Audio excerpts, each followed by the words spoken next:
Hi guys, how's it going? Englishtwist bits and blogs. Thanks for joining me today and showing me your support.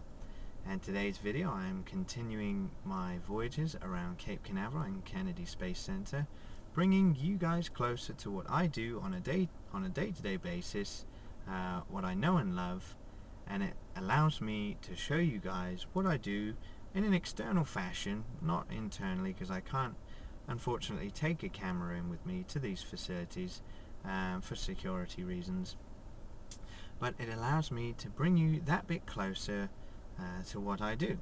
Okay, now in today's video I am going to be showing you what's being stored in the mobile transfer unit. Now the mobile transfer unit is used solely for Delta type rockets.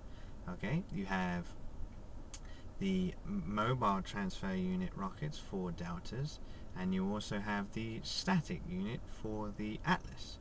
Okay, now for the processing of a Delta type rocket, they are initially stored in a building called the Horizontal Integration Facility, and from the Horizontal Integration Facility the rocket is maneuvered by a train or whichever device that they're using at the time for funds, and it is brought out to the mobile transfer unit, where it is erected with hydraulic compression and put upright in its final position before launch.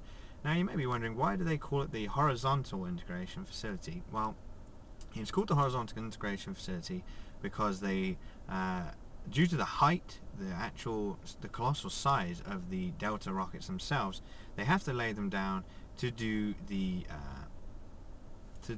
engineering side of the rockets, maintenance, just development and testing before the actual launch itself. There's a number of things that they have to do, tests that I am not about to disclose and talk about, because obviously there's so much that they actually do that would be impossible to put into this bite-sized video. But in a nutshell, it's called the horizontal because it's laid down horizontally and transported out horizontally to the mobile transfer unit, where it's actually erected and put into final positions for launches. Okay, now without further ado, I know I'm inside the car. I hope that you can agree with me that it's better for the sound quality to be inside the car, because I don't actually have a muffler on the speaker there. So when I take the camera outside, it sounds like some Blair Witch Project-esque video. It's like, hello, and there's all this wind. It just doesn't work. So for your guys' sake and for quality of video, I've decided to keep it inside the car. Okay, and on that note, I'm going to show you what I'm actually talking about. Okay, bear with me, the camera will shake a little bit because I'm going to take it out of its solid position. And okay, there it is, guys. No, I'm not talking about that Mustang GT, I'm actually talking about this right here. This right here is the mobile transfer unit. As you can see, it is actually supported by ULA, United Launch Alliance. And these guys, excuse me guys, I'm shaking, let me just get this straight real quick. Okay, now these guys are actually the same as NASA. I mean, we all work hand in hand, we're all brethren of the same business, and they're just different facilities that each company actually provides for the different types of launches. You have NASA, Boeing, Lockheed Martin, and ULA. Okay, now this actual this facility is called the Mobile Transfer Unit because it does exactly that. It's actually mobile.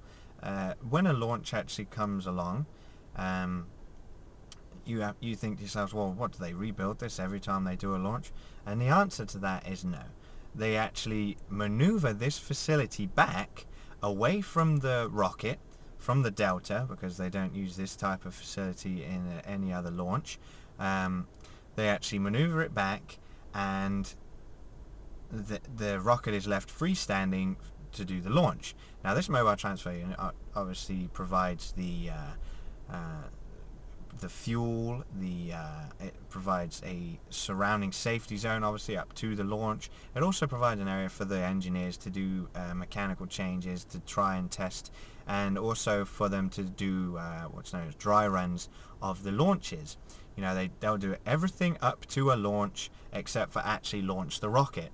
You know, because they want to make sure that on launch day everything goes as planned without as few errors as possible. Okay, now let's talk about the Delta rocket itself. Okay, there's different configurations for a Delta with a Delta rocket. This one in particular is a Delta 4. A Delta 4 is slightly bigger than, say, a Delta 2. When I say slightly bigger, I mean the Delta 4 can launch a bigger payload. Now this one in particular is very unique in itself because this one is called a Delta 4 Heavy. It actually has what's known as common booster cores. Okay, that's what these orange cylinder-like objects are at the bottom here. Now on a normal Delta 4 launch, you would see just one of these common booster cores with a different configuration, say with 3 or 4 up to 7 gems. Now these gems are white cylinder looking mini rocket things that actually strap on to the common booster cores to provide launch, because these common booster cores, sorry, I'm mixing up common booster core with the common core booster, which is used on an Atlas. Now these common booster cores are actually used to launch the rocket itself for the initial phases of launch, to get it up and out into the Earth's atmosphere and to get it into its initial launch. And then phase 2, which is where the Centaur comes into play. Now the Centaur, I wish the doors were open so you could actually see this, but you can't.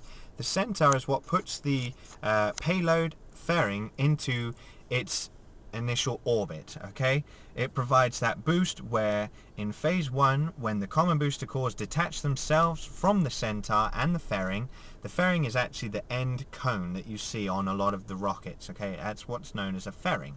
Okay, now the Centaur launches the fairing into its final orbit, and in the final stage of the launch is when the fairing itself, which would actually be in this door at the very top here, but you can't see it, the fairing would actually open up and disperse the payload, i.e. the satellite or whatever the actual object is that they're launching with this rocket, into its orbit, and it takes on its orbit around the Earth. Okay, and obviously it has to be traveling at, like you may or not heard in my other videos, it needs to be traveling at a speed of 17,500 miles an hour.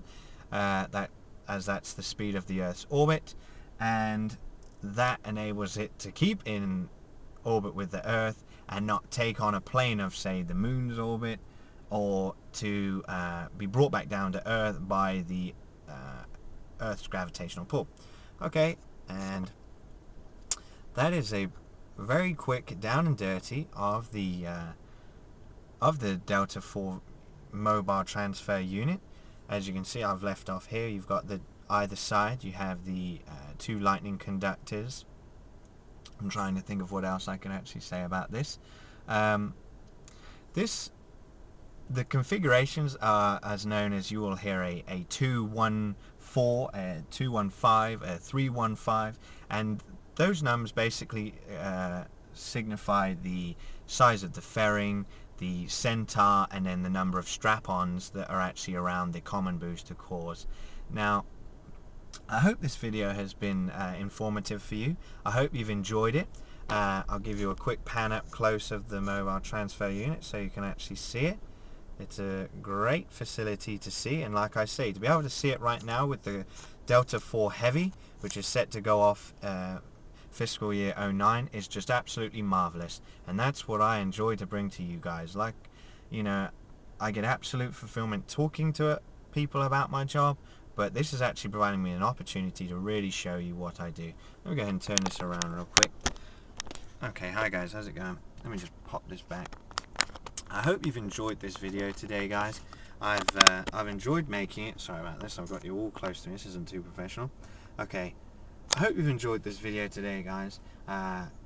Continue with me, subscribe to my videos, and hopefully next time I will show you what it is to be a part of the Atlas 5 rocket launches. Okay, so guys, you know what time it is. It's time to rock out. This is English Twist. See you next time, guys.